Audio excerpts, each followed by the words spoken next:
The tag on the crib didn't have a name, just a number written in careful ink, pressed flat under a nickel safety pin that had left a dot of rust on the cotton. Orphan number 218. The room smelled like carbolic and paper paste, the way a new book smells if the story inside is bad news. A woman in a navy dress with a white collar stood beside the ledger and never looked at the children, only at the columns. Date. Sex. Weight. Hair. Eyes. Fee. She wrote with a steel nib that whispered across the page like a lullaby that never reaches the second verse. It took me a minute to realize the nib didn't squeak when she wrote a name. There were almost no names, just numbers and the word placed. I tell you this because I have held that ledger in my hands. I can still feel the coarse paper at the edges, where anxious fingers once turned pages. Feel the indentations from signatures that meant nothing and everything. I didn't expect to find it. I was looking for a house key. Memphis, late summer, 1949. Heat sticking to everything like a bad habit. My great-uncle Raymond had died with his boots on, and his secrets packed in a cedar trunk in the attic on Adams Avenue, 2 blocks from the river breeze that never quite makes it to the upstairs. The attorney told my mother to keep the trunk for sentiment and the house for taxes. Inside were army photographs, a theater playbill from the Orpheum, and the ledger bound in cracked leather. On the first page, in looping hand, Riverside Children's Aid Memphis Office, 1924. Beneath it, a single line in block letters. Do not discuss records by telephone. The ledger shouldn't have been there. It belonged to a woman who would have rather burned her own shadow than leave a paper trail.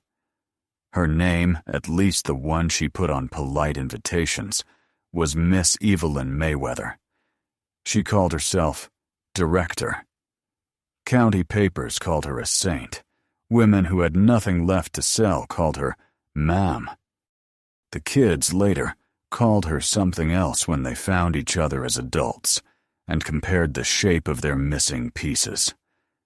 They called her the Matron. You probably know the outlines, even if you don't think you do. Babies taken from poor wards, from delivery rooms, where a nurse could make any word sound like weather. Stillborn. Complications. I'm sorry. Paperwork rewritten until even the ink didn't remember the truth. Adoptions across state lines that broke no law only because the law hadn't yet been invented to catch up. Money in envelopes. Judges who like to sign. Ministers who like to bless. Photographs in the society page of smiling couples with someone else's child in lace. It happened in other cities too, and there are names we can say now. Names that fit like a skeleton key into locks that used to be iron. But for this story, we're going to stay in Memphis because that's where the ledger lived and where the hallways still smell like carbolic when it rains. If you came here for blood, you're going to get something colder. Paper cuts. Stamps. A door that says records and opens only from the inside. I'm going to take you down that hallway. I'm going to introduce you to 3 women and 2 men and 1 child who never got to be a child long enough to remember.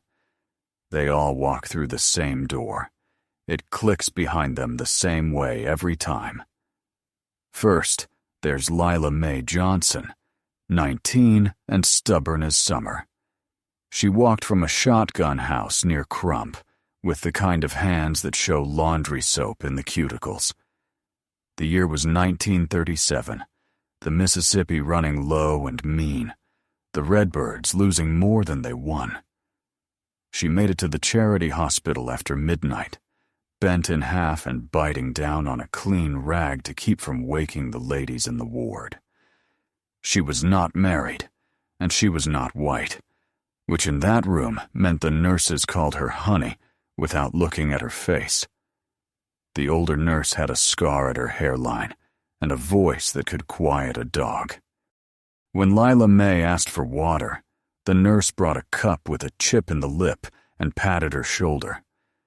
When the pain stacked up like bricks and the new nurse panicked, the older one said, "Hush now," with a tone that made the word feel like a pillow. The baby came fast, slick and furious, pulled into this world with a cry that made Lila May laugh and then cry right back. She watched the nurse wrap the little girl in flannel, saw the tuft of black hair pressed damp against a skull the size of a handful of peaches. The older nurse took the bundle and turned away just long enough that Lila May couldn't see the baby anymore. A minute later, the nurse came back with dry eyes and a different tone. "I'm sorry, honey," she said, gentle like a lullaby. It was born sleeping. Lila May didn't believe it, not in her bones. But she had no mother there to help her argue, and no preacher there to yell, and no man to throw a fist at the wall. The older nurse squeezed her shoulder and said, "These things happen. It's God's way sometimes." A priest with a soft voice said a few words, and it was done. The baby had no name and no grave, because paperwork said it never drew breath. The nurse took her lunch at the same time every day. The next morning, a woman in a navy dress picked up a bundle that smelled faintly of milk and took a taxi toward Poplar Avenue. We can say that and go on. But if you stop for a second, if you listen hard enough, you can hear Lila May singing to a blank space in her memory for the next 60 years. The song doesn't rhyme, and it doesn't have a verses or a chorus. It's just the sound a woman makes when she refuses to forget a child she never got to hold long enough to memorize. That sound doesn't die easy. It travels through hallways and into ledgers. Sometimes it finds a crack in the door. On the other side of town at the Peabody, the ducks marched as if nothing in the world could be crooked. In a suite on the 12th floor, a couple from California drank coffee that tasted like money. He sold tires, and she read photoplay with the corners turned down on the pages that showed babies.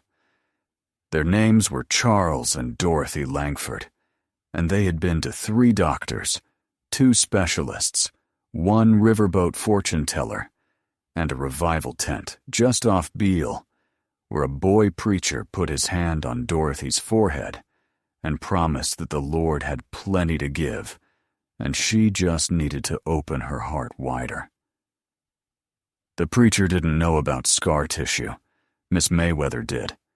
She arrived with a hat that made her look kind, and a smile that made you feel like you just passed an exam you didn't study for. She didn't say baby at first. She said blessing. Memphis had rules, she explained. Tennessee had procedures. But sometimes rules were just fences people put up so they could charge you to use the gate. She had a gate key. She could exercise discretion. It was such a clean word you could eat off it. The fee was listed in the ledger as a donation. The receipt said, "Charitable gift to Riverside Children's Aid." The envelope didn't say anything at all. Dorothy asked if the baby would be healthy. Miss Mayweather smiled with her teeth and said, "Naturally." Charles asked if anyone would ever come asking questions. The matron's smile didn't change. "Once placed," she said, "always placed."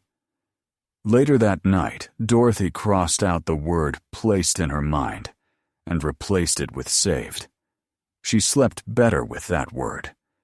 There was a bungalow on Poplar where the porch sat too close to the street, and the light over the door was out half the time.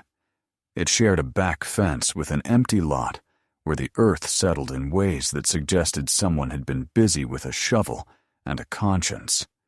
Inside the bungalow, they kept the small ones in iron cots by the window, and the bigger ones in playpens that were too small for play.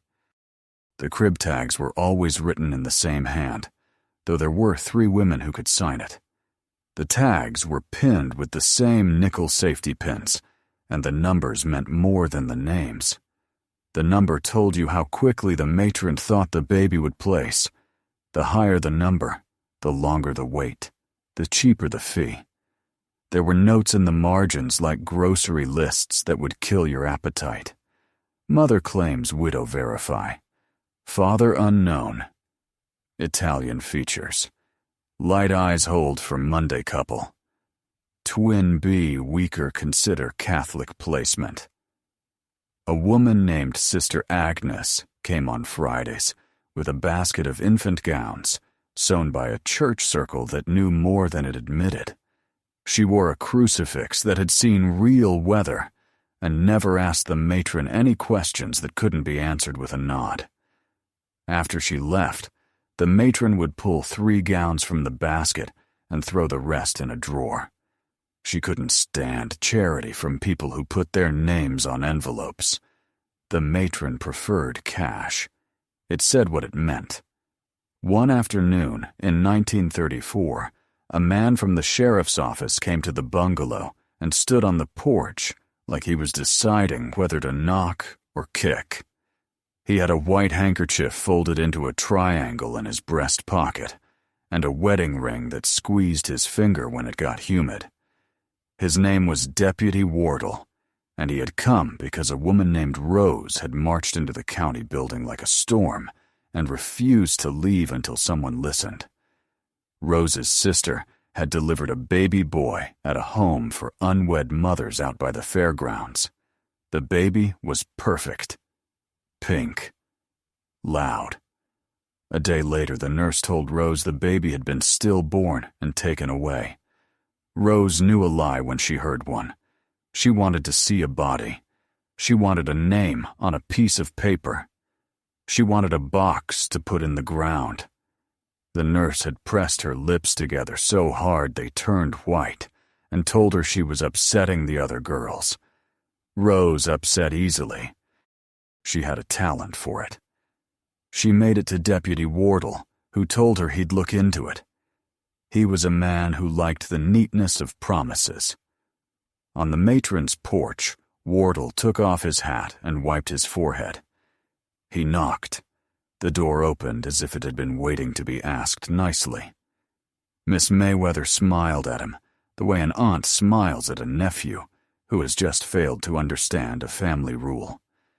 She invited him in, showed him the neat rows of cots, the babies with clean faces and tied booties, the bottles sterilized in boiling water that made the glass sweat. Wardell said the name of the mother. He asked about stillborn. The matron put a hand to her chest like she could feel her heart working overtime for the poor. "We do not deal in death here," she said, and somehow it sounded true, even though by the time the sentence finished, she had already decided to send baby number 431 to a couple in Dallas who had wired twice and were done waiting.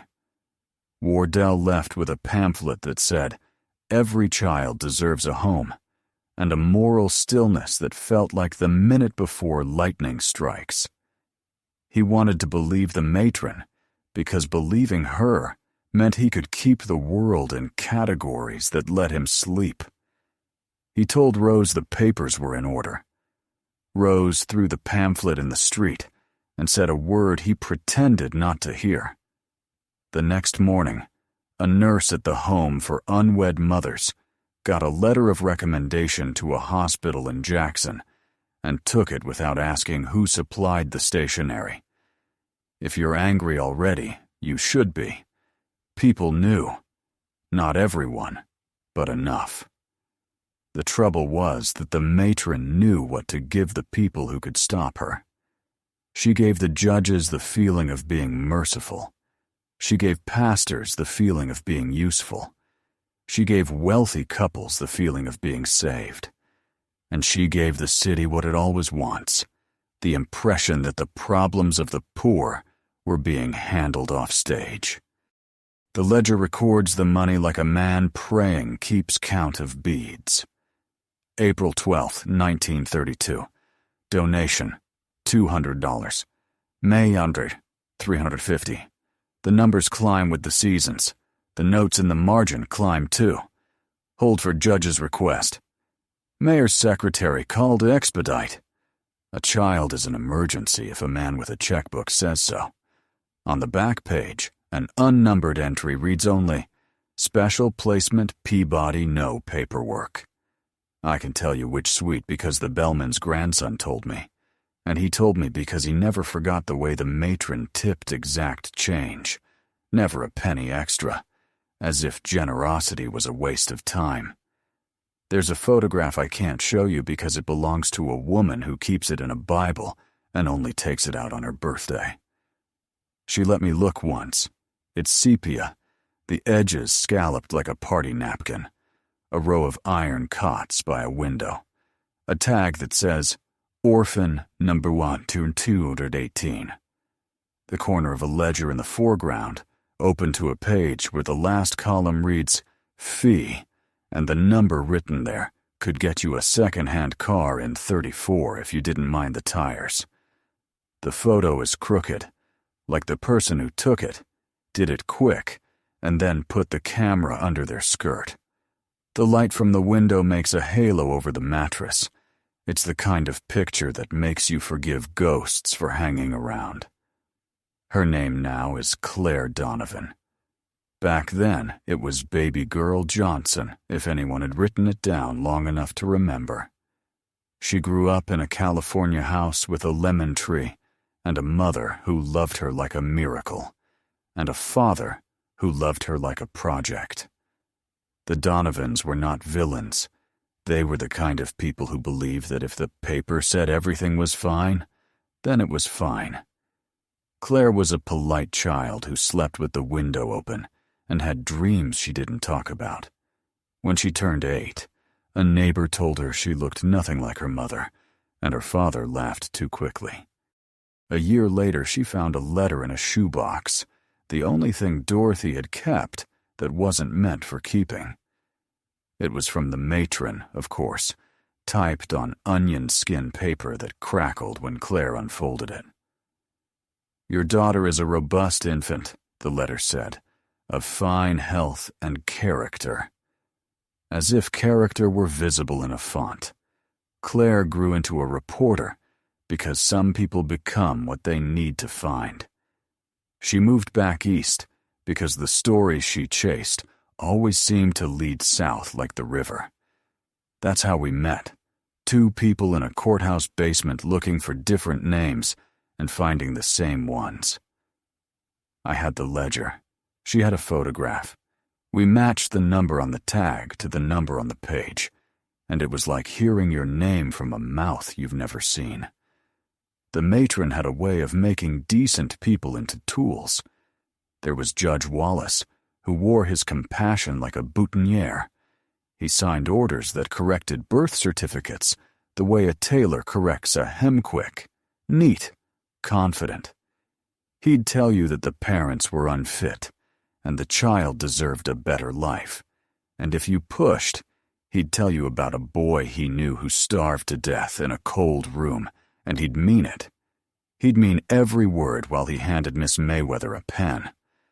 There was Reverend Pruitt, who blessed babies with one hand and took checks with the other, and there was a dispatcher at the train station who knew which packages were fragile because they made a noise that told you the future. He was the one who gave the matron the quiet car and the conductor who didn't ask questions.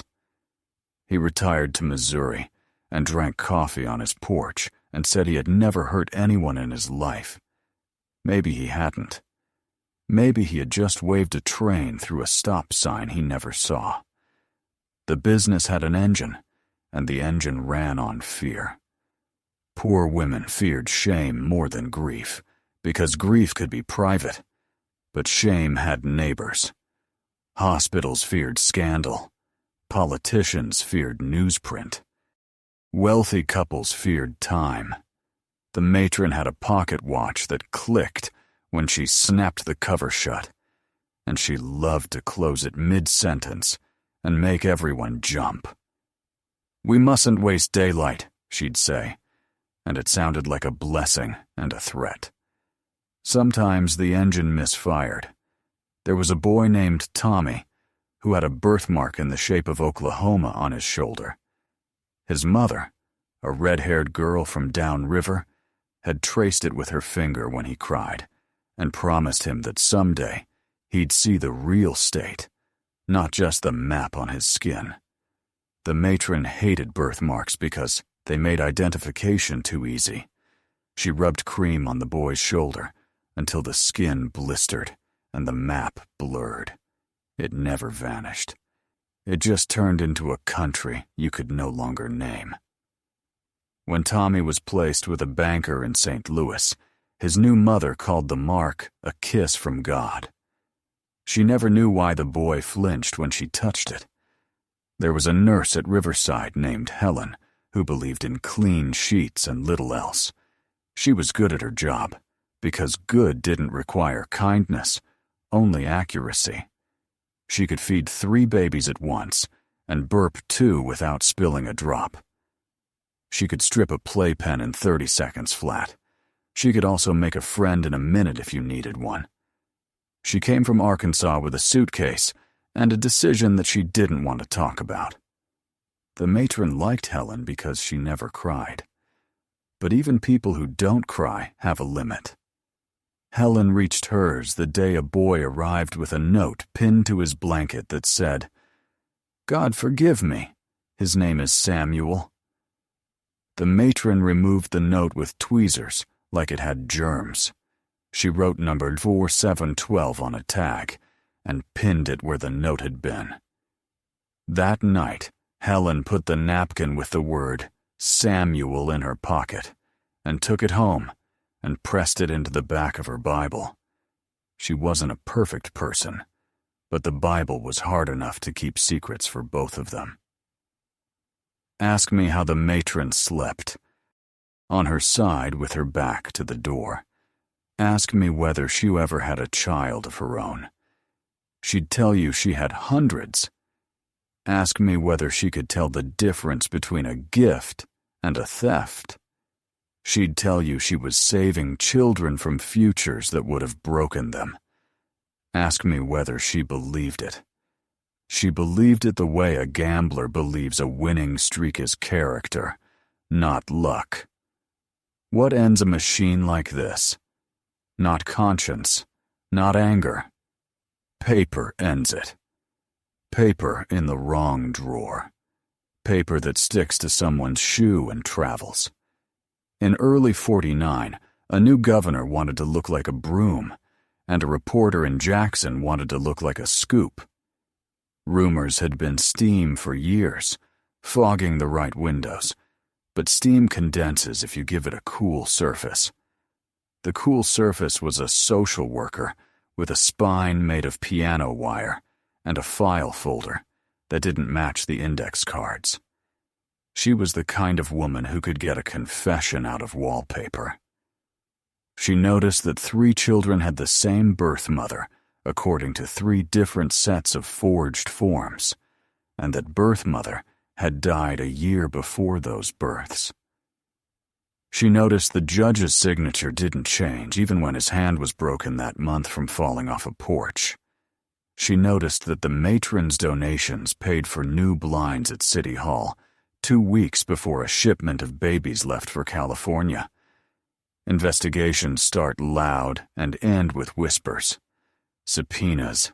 Boxes pulled from closets that smell like cedar and old perfume.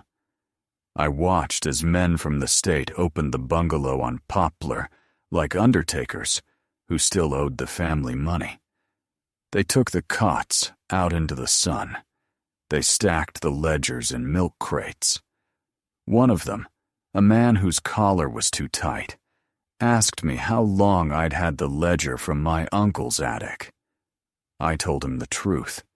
He made a face, like truth was a flavor he'd learned to tolerate. There were other ledgers in other houses, some with pages torn, some with pages glued together and painted with nail polish to keep the numbers from ever being added up honestly. They added them up anyway. It was enough to make headlines. It was never enough to put the babies back where they belonged. The matron went to bed with a headache one night in September and didn't wake up. Stroke, the paper said. The obituary called her a tireless champion of children. The city sent flowers so expensive they looked like a bribe laid across a coffin. The judge excused himself from the bench for 2 months and came back with a tan. The reverend moved to Nashville and preached a sermon on redemption that made half the congregation cry. Helen the nurse took the paper napkin that said Samuel out of her Bible and folded it into a letter and mailed it to a P.O. box, where the social worker with the piano wire spine picked it up and wrote Samuel's name on a list that would grow large enough to tilt a desk. Lists are how we fight back when memory falters. They also keep you up at night because they're just tallies, until they aren't. Claire and I spent 2 years with those lists. We knocked on doors in neighborhoods where the porches sagged and in gated communities where the house numbers are written in script. We asked people if they were adopted and watched their faces do the math. We looked at ears. You'd be surprised how ears repeat themselves across generations like signatures. We held out photographs and asked, "Do you see yourself here?" Sometimes they did, and sometimes they didn't, and cried anyway, because the question itself is a kind of theft. One afternoon, we drove to a little town in East Texas where the sun turns everything the color of tea by 4 o'clock. A woman named Dorothy opened the door before we knocked because she had been watching from the window. She was 80 by then and walked with a cane made from a curtain rod because she refused to pay good money for a piece of wood. Her house smelled like furniture polish and lemon. On the mantel, there was a picture of a baby in lace. Dorothy's hand shook when she took it down. "The matron sent her," she said, and her voice wobbled like a table with one short leg. We didn't know. You must understand that we didn't know. Claire nodded because she did understand, and because understanding is cheaper than forgiveness. Dorothy asked if there were people who wanted her back. Claire said there are always people who want you back, even if they're all dead now. Dorothy cried into a handkerchief that said D in thread. She told us the baby had been a good sleeper. She told us the baby had been afraid of dogs. She told us nothing that would help us find a name. The key to the ledger, because every riddle has one, was an index card file we found in a box of Christmas ornaments in a house that had been sold 3 times since the matron died. Someone had written the cards and then reversed the order of the names, last to first, like a cheap trick. But cheap tricks stop working when enough light hits them. We matched the reversed names to birth announcements that never happened and court documents that happened too fast. We matched handwriting on tags to signatures on checks. We matched the matron's slanted A to a nurse's neat L on discharge papers and realized they were the same hand taught to behave differently in different rooms. The pattern spoke until it shouted. But a conspiracy like this leaves not just victims and villains. It leaves people like Deputy Wardle who don't know which side they stand on anymore. He came to see us one night at the diner on Union, slid into the booth like he was apologizing to the vinyl. He looked older than the years required and smelled faintly of tobacco and pencil erasers. He ordered coffee and didn't touch it. "I thought I was helping people," he said finally, and stared at his hands like the answer might be written there. She called me in when the girls cried too hard. She told me to talk to them quiet, because men don't want to adopt children who've been around crying women. Imagine that. He laughed, but it sounded like someone else's laugh borrowed for the occasion. "You think I go to church?" he asked. "I don't. The things the Lord forgives are above my pay grade." Claire told him he could start by giving us names. He gave us 4 before he ran out of courage. 4 was enough to kick open 2 more doors. Every door we opened led to another, until one led back to me. That's the part of the story that sounds fake, I know, because coincidence is a clumsy writer. But here we are. On a Tuesday when the air tasted like rain that hadn't decided whether to fall, I turned a page in the ledger and saw my family's name not as owners, but as customers. "Whitaker Special Consideration," the margin said. My grandfather had been one of those men who believed that a child needed a farm more than a mother if the mother was poor. He had never told his daughter what he did to get my mother, a brother who died at 7 of a fever that didn't care how boys come by their last name. My mother cried, and then she stopped and said nothing for 3 days. We didn't talk about it after that, because in our family, we file grief like taxes overdue, surrounded by math you pretend to understand. But the book didn't care about our feelings. The matron had written a fee. It was almost paid off when the boy died. You think there's going to be an ending. There is, and there isn't. We found Claire's mother. That's the part you waited for, so I'll give it to you straight. Her name, her first real name, was Lila May's word for joy. She had been adopted by a couple in Sacramento and grew into a woman who arranged flowers for funerals and used mercy like salt. She had Claire when she was 21 and never knew why she felt lonely in rooms where everyone knew her. When we told her, her face didn't change for a full minute, and then it changed all at once. She asked if her mother was alive. We told her that Lila May had died 2 summers earlier on a porch in Memphis under a fan that shook like it needed screws. She asked if her mother had named her. We told her yes, because in the ledger of grief, sometimes you are permitted a kindness that is technically a lie.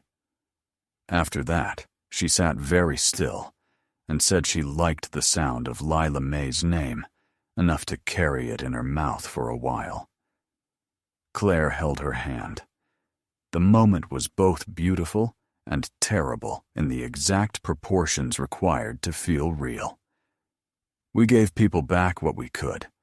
Names, dates, sometimes a photograph. Sometimes all we could give them was the shape of the room where they were first weighed. People made shrines out of paper birth certificates corrected, baptism records found, newspaper clippings that made the matron look like a saint, crossed out with a red pencil. People made pilgrimages to the bungalow on Poplar that now housed a dentist office where the waiting room smelled like peppermint and fluoride. People left flowers at the curb, and the dentist smiled awkwardly and put them in a vase. People wrote letters to the dead and tucked them in the fence. People sat in their cars and said nothing. You might be thinking about villains, about punishments. The matron died warm in her bed. The judge finished his term. The reverend retired and wrote essays about grace. The conductor gave interviews to students writing papers about the history of trains. The deputy moved away, and sent Christmas cards with pictures of his grandchildren and never signed his name. None of that feels like justice. Justice has nothing to do with how this feels. Justice is a list and a ledger and an archivist who refuses to let the pages mold. Justice is a reunion in a church basement where the punch is too sweet and the hugs make you think of bones and how ours hold everything up whether we ask them to or not. Years passed. Claire wrote a book that sold more copies than she expected and fewer than she deserved. People called her brave. She said brave is just a synonym for stubborn when it comes to paperwork. I kept the ledger in a safe deposit box I pay for in cash. On the anniversary of the day we opened it, I take it out and run my finger down the column that says fee and imagine every dollar finding its owner and apologizing. Money can't apologize. People can try. Once, late, in a Memphis archive that smells like linen and electricity, I opened a box stamped with the name of a defunct agency and found a stack of crib tags. Not numbers. Names. Someone who worked for the matron and could not disobey her in daylight had disobeyed her at midnight and written the true names on tags that never made it to the cribs. The tags were brown at the edges, where the air had chewed them. I read them aloud to an empty room, because a name said out loud counts twice.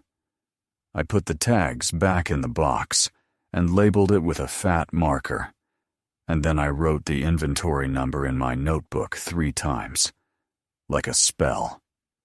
That night, I dreamed a room of iron cots by a window, and each cot had 2 tags, one on top of the other, and the bottom tag said the truth, and the top tag said the lie. And when the window opened, a breeze came in and lifted the top tag away, and the truth stayed pinned. In the morning, I woke up believing in breezes. There are parts of the story I haven't told, because they belong to people who are still deciding whether to hate the past or shake its hand. But there's one more thing I can give you that won't disturb anyone's sleep. It's from the ledger, last page, written in a different hand, like someone borrowed the matron's pen and let their own conscience leak into the ink. It says, "We are selling children like puppies. This will be the ruin of me." There is no signature. The loop on the Y in Puppies trails off like it ran out of nerve. I promised you this would be an hour, and maybe to your heart it has been. Time works differently around grief. An hour of names weighs more than an hour of laughter. But before we lock the box, let me take you back to that first room the way my mind does when I'm alone, and the house is too quiet. Iron cots. A ledger. Cash folded into an envelope that smells like a woman's purse. A matron whose mouth never truly smiles, because a real smile requires softness, and hers is a blade. A tag on a blanket with a number that is almost a name. The number is 218. The number will be a name later, when a woman in California opens a shoebox and realizes that love is not the same thing as truth, but sometimes it is all you need to walk into a courthouse and ask for both.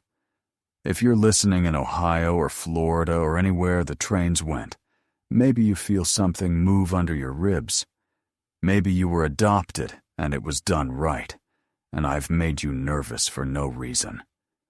Maybe you were adopted and it was done wrong, and I have given you a word you didn't have permission to say before. Maybe you know someone who looks like they are missing a song they were meant to hum for the rest of their life. Send them this. Or just write down their name and put it in a drawer for a while. Names weight better than people do. On Poplar, where the bungalow used to be, The dentist put new concrete over the roots that kept pushing up and cracking the sidewalk. It's smooth now, the way cities like. But on hot days, if you stand there long enough, you can smell carbolic and pennies and something like milk. You can hear a nib whispering across a page. You can hear a matron's watch click shut. You can hear babies breathing, quiet as moth wings, because nobody can sell air. And then you can hear the other sound, the one I told you about at the beginning, the sound that doesn't die easy. It comes from women who were told a story they didn't believe, and men who signed papers they shouldn't have, and children who became adults and learned that their first lullaby was the turn of a key in a file room. It's the sound of people standing up from a ledger and saying their own names out loud, in a voice that reaches the hallway and keeps going, out the door, into the heat, where the breeze finally makes up its mind and blows, and for a moment, just long enough to count as a miracle, the top tag lifts and the true name stays pinned. Some nights I dream that the ledger writes back, that in the space under fee, someone has scribbled in new ink, paid in full, with interest, by those who dared to remember. It's not the kind of thing a court recognizes. It's not a sentence you can hand down. But it's what we have. That, and photographs and scalloped edges, and a porch where a fan rattles, and a woman humming for someone who would have been 53 today, if the world had tilted a little different. I hum with her sometimes on the walk home, a song without a chorus, a song that lasts as long as it needs to, a song with a name at last. The week after Claire met the woman who carried Lila May's name in her mouth like a fragile pearl, rain came to Memphis hard enough to make the river look nervous. I took the ledger to the archives because humidity is a thief and paper is an easy mark. The clerk at the desk wore white cotton gloves and a look that said, "The past should sign in like everyone else." She stamped a card. I signed where the line told me to, and we slid the leather book into a gray box that looked too plain for what it carried. On the way out, I felt suddenly watched, the way you do when you walk out of church and remember you didn't kneel properly. It wasn't guilt, it was attention, the kind that attaches to anyone who touches a secret. A letter was waiting at my apartment, hand-addressed in a tidy script that made every capital look like a staircase. No return address. One stamp. The ink a little smeared from travel. Inside, a single sheet of onion skin, the kind the matron preferred, the kind that crackles like it has an opinion. "You don't know what you're doing," it said. "You will hurt people who were finally at peace. Close the book." No signature. The Y and U had a long tail that ran into the margin. Claire coughed a laugh when she read it, but the sound caught halfway. "They always say peace," she said, and put the paper down like it might bite. "When they mean silence." Silence had an address. Out past the fairgrounds, the old home for unwed mothers sat behind pecan trees that had outlived the fence. The building wore its history in flaking paint, and a front step cupped by 1,000 shoes that didn't belong to brides. Inside, the air had that museum hush that comes from dust and a lack of apologies. The current director was new enough to be proud of the word transparency. He kept records in neat rows, redacted where required by law, legible where it mattered. He offered coffee, and we said yes, because in the South, you say yes to coffee, even if it's the middle of the afternoon and your hands already shake. He handed me a folder and touched the corner like he was blessing it. In the folder, a memo dated 1941 told staff to redirect delicate cases to Riverside Children's Aid Attention, Miss Mayweather, until public attention abates. Another, from 1938, listed approved clergy for expedited baptisms that made paperwork easier to manipulate later. There were names typed with the confidence of men, sure their letters would never be held up to a window and read aloud. Claire copied, and I photographed with permission and a pulse that thudded in my throat. The director apologized for the past with a sincerity I could smell. "We keep the doors open now," he said, glancing toward the hallway. "Girls leave with their babies. Or they don't. But it's not because anyone told them a story in the night." On the steps, we met a woman my mother's age in a blue dress that matched her eyes, and a purse that had survived 3 fashions, and a marriage. She looked at Claire too long, the way people do when they're not sure whether they are looking at a mirror or a window.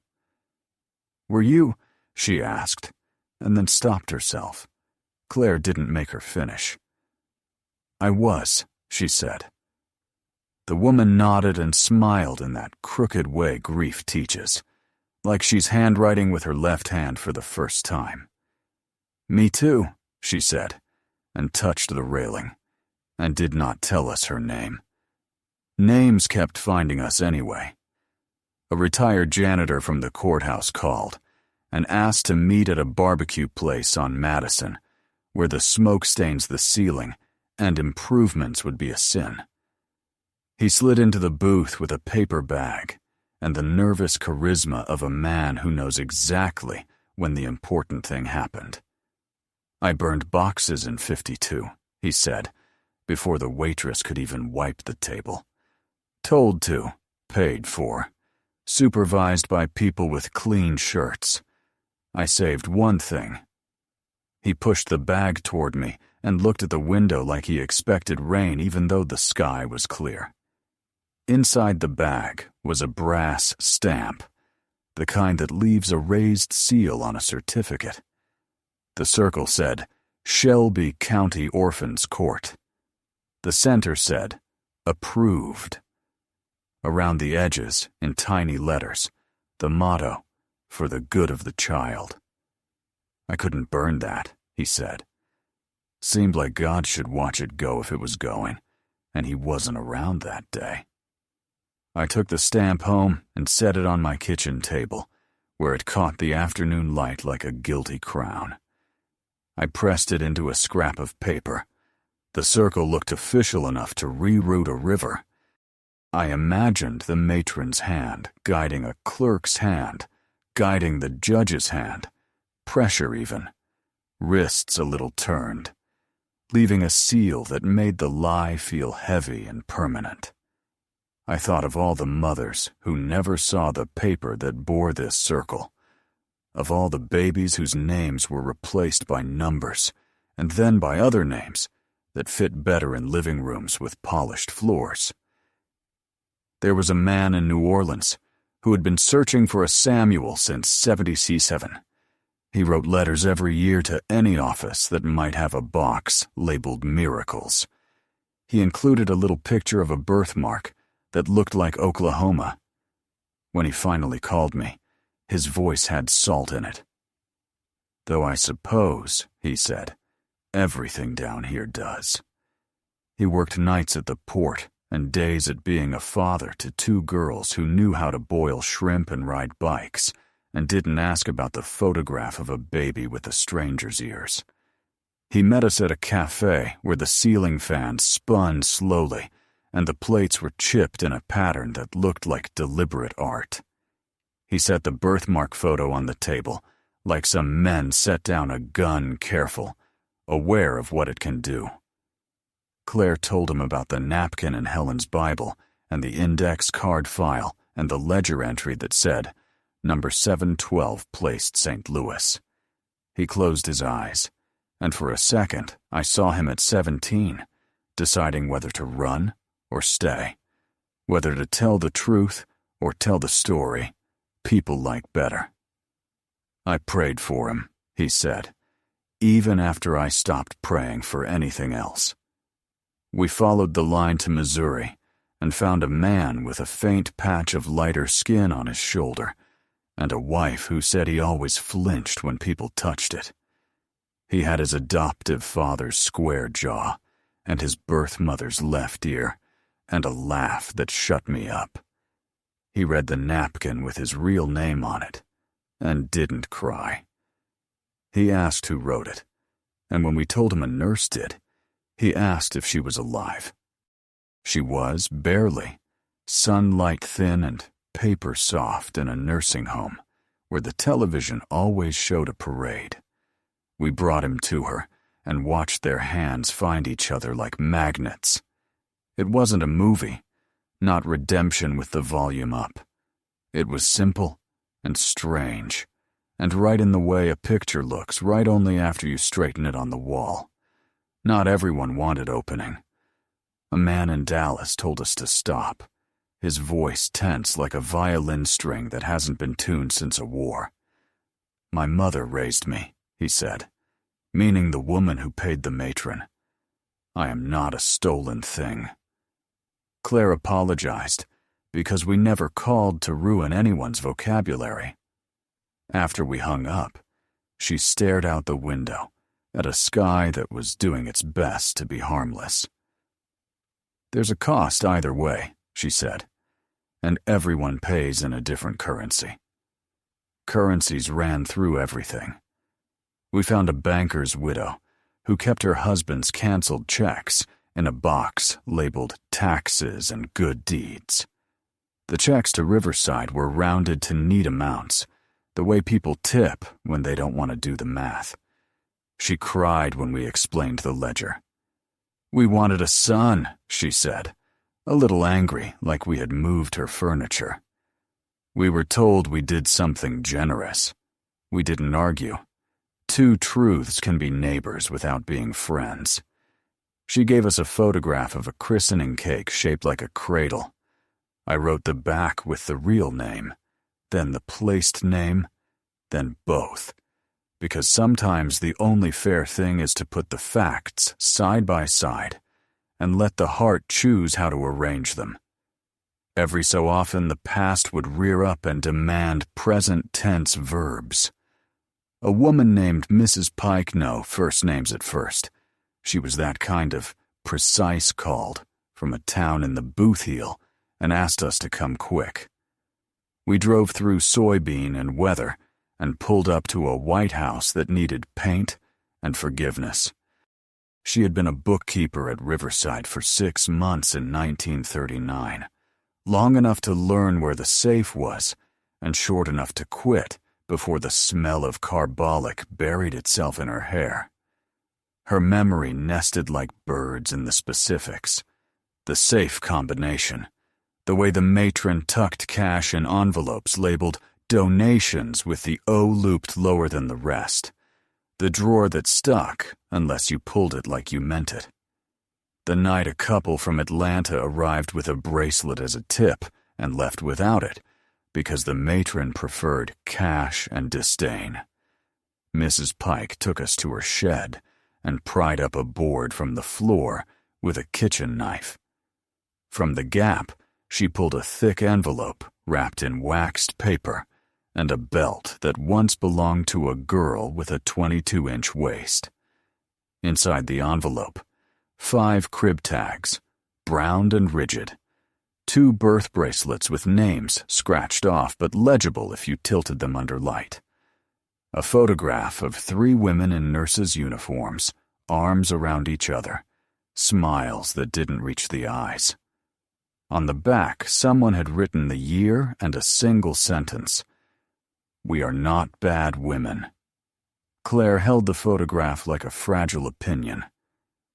"You're not," she said aloud, to the air where the missing women might still be listening. "But you did bad things." Mrs. Pike nodded, precise. "We did," she said, and closed her hands over the tags as if she had the authority to bless them. When I got home that night, the stamp was gone from my table. I stood in the doorway long enough to feel ridiculous, and then long enough to feel afraid. The window was still latched. The lock on the door looked complacent. On the table, an envelope in the tidy staircase script. Stamps belong to courts. Return what you took. No signature. I called Claire, and she arrived with the kind of energy that makes neighbors peak. We tore the apartment apart like a divorce. Nothing else was missing. The next morning, a shoebox sat on my doormat, my shoebox, from my closet. Inside, the stamp, wrapped in my own towel, clean and cool, as if it had gone out for a night drive and come back chastened. I found no note, no shadow, only a small smear of carbolic on the metal handle. I laughed then, a quick, ugly sound that tasted like adrenaline. "They're still out there," Claire said, "unnecessary as a weather report you already read. Or their sons, or the boys they sent to do errands, who turned into men who still do them." We took the stamp to the DA, a woman with a stare like a truth serum injection. She listened without blinking and set the brass on her desk and tapped it twice with her ring. "This won't be evidence," she said, and I knew it before she did, because the law doesn't love symbols the way stories do. "But it will be a souvenir for me," she added, "of the day I got to tell the county commission that their history smells like smoke." She promised a task force that would have too few chairs and too many files. She gave us a number to call that went to a voicemail that began to fill with voices, trying to find a decade they had been denied. We learned to be careful with the reunions. Not every mother wants to meet the child she was told died. Some bodies learn to carry grief like a fragile bowl, and a surprise can be a shove. Not every adoptive parent can bear the word stolen applied to the baby they loved more fiercely than sleep. Not every child wants their history rearranged at 57. We brought cookies and tissues, and the promise that if anyone said stop, we would. People rarely said stop. They said slow sometimes. They said, "Can I have a minute?" They said, "Is there a photograph of me as a baby?" And sometimes we could say yes, and sometimes no. And sometimes we had to say, "There's a photograph of a room with iron cots and a tag that might be yours." One man asked me to read the ledger entry with his number 3 times, like an incantation. I did, and the sound of his breathing changed on the 3rd. He told me he'd spent his whole life avoiding lists because lists felt like cages. "Funny," he said, a little smile that belonged to a boy he once was. "How a list can let you out when it's the right one." We returned to the bungalow with the dentist to take photographs for a book that would not fix anything but might behave like a handrail. The waiting room smelled like peppermint and fluoride and courage. The dentist, a good man who inherited a building and a ghost, and didn't deserve either, asked if he should move the chairs. "Leave them," Claire said. "People have been waiting in this room for 80 years. On the alley wall, an old enamel sign still clung, letters faded. Riverside Children's Aid entrance in front. A rust streak ran down from the screw like a tear that knew its job. We took the sign down with care.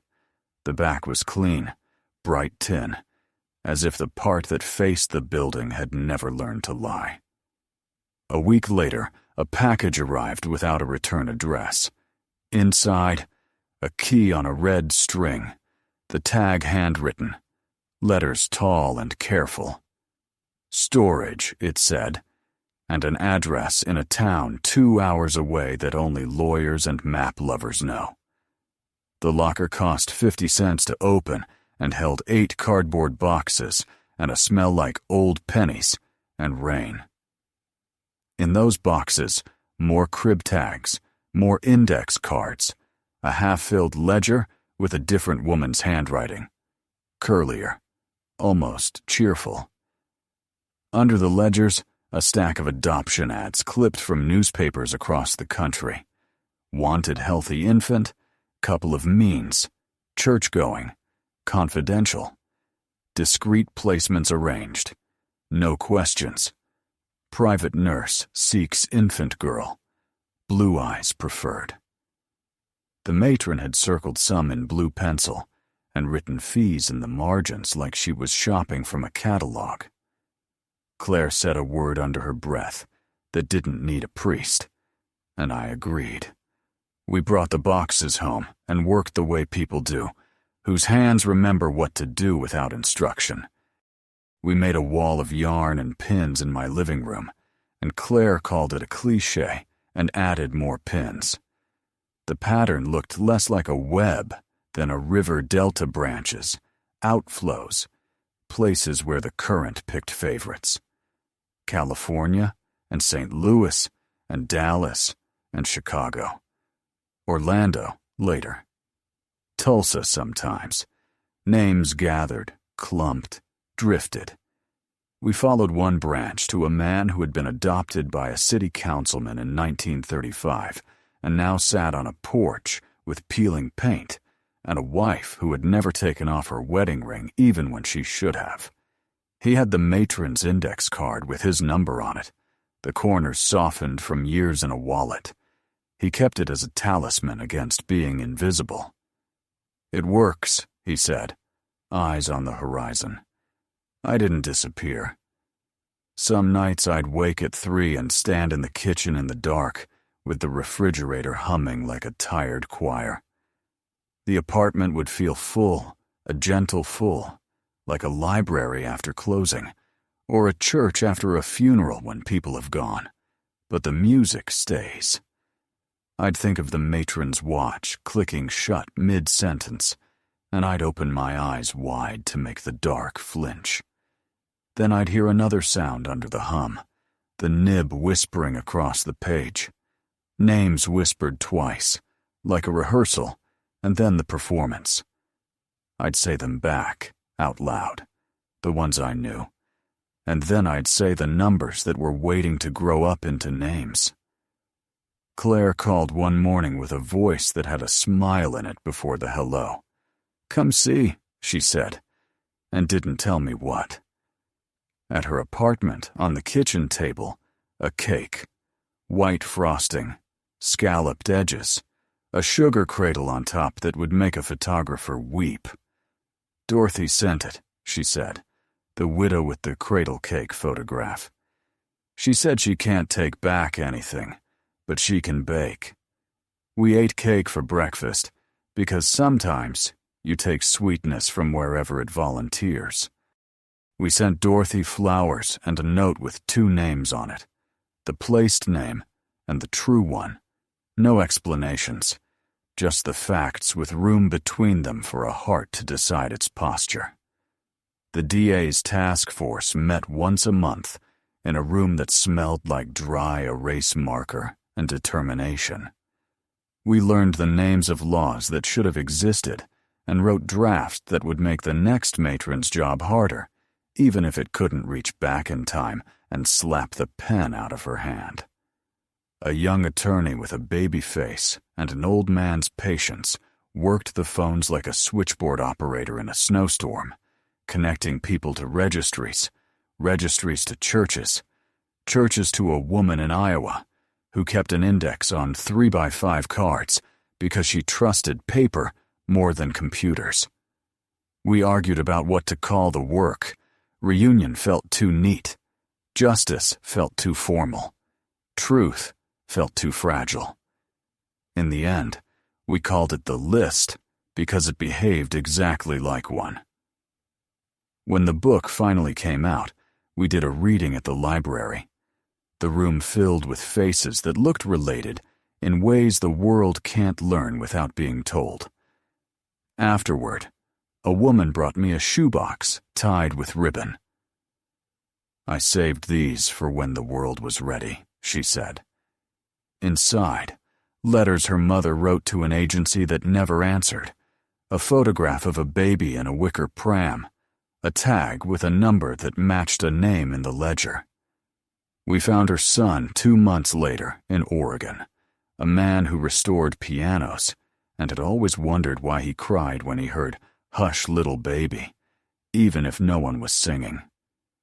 They met in a park under a live oak that had more stories than any book. They didn't throw their arms around each other and sob. They sat, hands folded, knees almost touching, and talked about recipes. They were gentle with themselves, which is the opposite of what the matron taught the world to be. On a winter afternoon, when the light fell sideways and made even the ugly things look patient, I went to the cemetery, where the matron was buried in a plot paid for by 3 organizations that still send newsletters. Her stone was small and prim and lied in italics. I had no speech to make. I'm not a witch, and I don't waste good curses on granite. I placed a single crib tag on the grass, just a tag, no pin, and tucked it under a pebble, so the wind wouldn't decide it knew better. The tag read simply, "Unnumbered." I stood there long enough for the cold to find my ankles, then longer, because sometimes standing is the only protest left that doesn't require a megaphone. On my way out, I passed a family gathered around a new grave, a priest in a coat, a child asking questions no one wanted to answer. I didn't stop. Their grief had a password, and I didn't know it. Spring turned the city green in places that had no business being green, like sidewalk cracks and courthouse steps. The dentist on Poplar hung the enamel sign in his waiting room, with a little plaque beneath it that told the truth in 3 sentences and no adjectives. People read it and swallowed, then opened their mouths wide and let him fix what he could. The archives installed a display case with the ledger open to a page that had more names than numbers, the kind of page that suggests even a machine hesitates sometimes. I watched a school group drift past, eyes sliding, the way young eyes do when the past feels like someone else's homework. One boy stopped, leaned in, and traced the air just above a name, not touching the paper because a guard stood 3 steps away. "That's my grandma's name," he said to no one and everyone. His teacher smiled, but the boy wasn't looking for permission. He took out his phone, snapped a photo, and muttered, "I'm sending it to her," like he had been assigned a sacred errand and intended to see it through. Once more, late, Claire and I drove down by the river, where the air has weight and the city admits its sins. We sat on the hood and watched lights tremble on the water. She told me she dreams sometimes of a train stopping at a platform it wasn't meant to stop at, and mothers climbing on with their babies still in their arms, and the conductor nodding without a ticket. In the dream, she said, nobody asks where they're going. They just go. I told her I have a different dream, a room of iron cots, window open, tags pinned with both names, and a breeze that knows how to read. We didn't argue about which dream was better. We had earned both. If you came along this far, you know what I'm going to say now. No, this isn't the end. The list keeps growing and shrinking and growing again, like lungs. Somewhere, a box in an attic is waiting for a key. Somewhere, a nurse's granddaughter is deciding whether the napkin in the Bible is a relic or a fuse. Somewhere, a man with a map on his shoulder is tracing the border with a finger, and deciding to call someone whose number he wrote down 5 years ago and hid behind a photograph. Somewhere, a woman with laundry soap in her cuticles is humming a song with no chorus, and her voice finds a hallway that used to be locked and isn't anymore. If you need something to hold, take this.